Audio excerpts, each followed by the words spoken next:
damage. Parang hindi outplay, eh. Parang ano yun, naghahanap ka ng sakit sa katawan. Oo nga eh.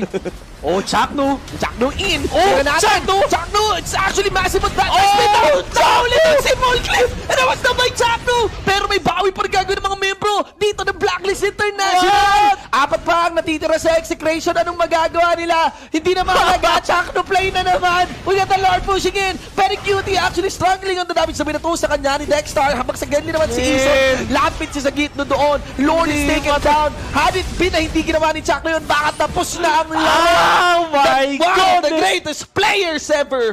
Chakno! Oh my goodness! Hindi nagmamatter kung Hindi ano talaga. ang lamang. Yun yung bangay ni Volclip, boy! Oh my... you cannot pay. Hindi mo mababayaran. Yun hindi mo talaga. mapapalitan. Look at this positioning. Oh, at ang maganda pa doon,